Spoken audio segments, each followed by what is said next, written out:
menu langsung melekat di kepalanya. Menu yang selama ini seolah sudah mereka lupakan dan anggap tidak pernah ada karena rasa trauma kejadian malam itu. Gulai nangkanya? Oh, kalau itu ada. Kelapa sama nangka di belakang sudah bisa dipakai untuk dimasak. Tapi kakek tidak terlalu bisa masaknya. Kira-kira enak tidak ya? Ujarnya Toti ragu. Tidak apa-apanya. Dulu Pajri tukang nyicipin masakan ibu dan tahu apa saja yang kurang. Nanti Pajri bantu, ujar Pajri dengan yakin. Nyak Toti mengangguk setuju. Siang itu, ia segera ke kebun belakang untuk mengambil nangka, kelapa, dan bahan-bahan lainnya untuk membuat gulai. Sementara Pajri menyiapkan bumbu-bumbu halus gulai yang Nyak Toti tunjukkan kepadanya di dapur. Di dalam ruangannya, Taufik yang sejak tadi menangis akhirnya tertidur pulas. Namun mimpi aneh itu kembali mendatanginya. Ia kembali berada di ruangan gelap dengan cahaya lampu temaram beserta 2 orang pria yang berdiri di depan 3 buah peti kayu. 2 peti kosong dengan bekas corak-corak darah kering, sedangkan 1 lagi berisi sisa onggokan daging badar. Saya tidak mau makan itu lagi. Saya tidak mau makan itu lagi.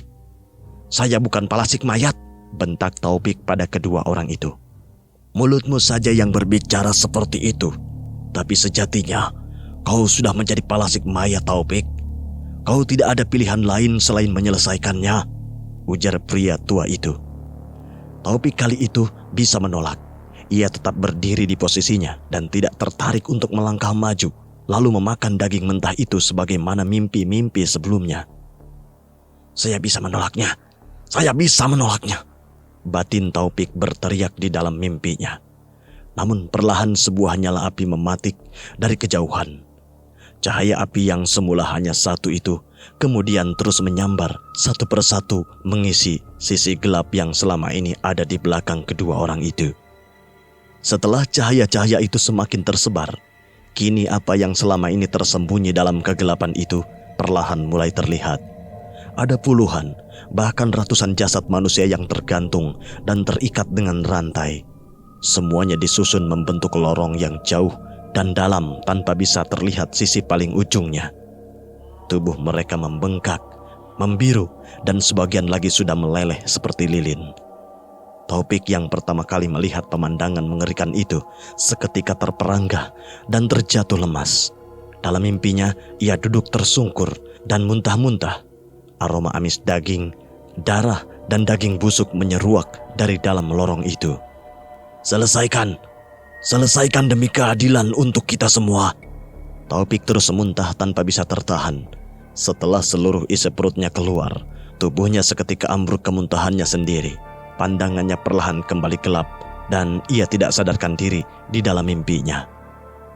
Mata Taufik terbuka tiba-tiba. Taufik tersentak bangun dengan peluh yang membasahi punggung dan keningnya. Ia sudah kembali ke kamarnya yang tadi ia tiduri. Ia tidak tahu sudah berapa lama ia tertidur. Namun hidungnya sempat menyadari aroma gulai yang semerbak tercium dari arah dapur saat itu. Namun itu sama sekali tidak membuat hatinya tenang apalagi senang. Kepalanya terus mengulang-ulang cerita Erijal dan gambaran mengerikan yang berbeda pada mimpinya barusan. Keraguannya akan cerita Erijal semakin menipis. Perlahan ia mulai yakin semua yang disampaikan Erijal adalah kebenaran yang menjawab semua pertanyaan atas mimpi-mimpi anehnya selama ini. Dia ditakdirkan untuk meneruskan ilmu hitam ini meskipun ia sendiri menolaknya. Tapi ada dilema besar yang mengguncang dalam hatinya. Jika ia hidup sendirian, mungkin ia akan membiarkan dirinya mati dengan penyakit aneh itu seperti yang Agam lakukan. Atau sebaliknya, ia akan menyelesaikan ilmu ini hingga sempurna untuk membalas dendam. Apalagi orang-orang yang akan ia bunuh adalah orang yang sudah mengambil nyawa 2 orang yang sangat ia cintai. Namun masalahnya saat ini, ia memiliki Fajri. Ia tidak mau Fajri melihat abangnya menjadi seorang pembunuh. Namun di sisi lain ia juga tidak ingin Fajri tertular penyakit yang kelak akan timbul jika ia tidak meneruskan memakan mayat sampai ilmu hitam ini sempurna. Sedangkan ia ingin selalu ada di sisi adiknya itu selama mungkin. hingga Fajri mencapai apa yang ia cita-citakan dengan Taufik ada di momen itu bersamanya. Fajri tidak boleh terkena masalah. Lebih baik saya mati sendirian dan Fajri meneruskan hidupnya hingga dewasa. Lirih Taufik yang pada akhirnya memutuskan pilihannya. Dengan mengendap, Taufik membuka kamarnya. Suara deritan pintu kayu yang biasa terdengar, ia coba redam sebisa mungkin dengan membukanya secara perlahan. Dari kamarnya, ia bisa melihat Fajri dan Nyak Toti yang tengah sibuk memasak di dapur tanpa menyadari bahwa ia keluar kamar. Air mata Taufik berlinang. Dalam hatinya ia ingin terus bersama dengan kedua orang itu.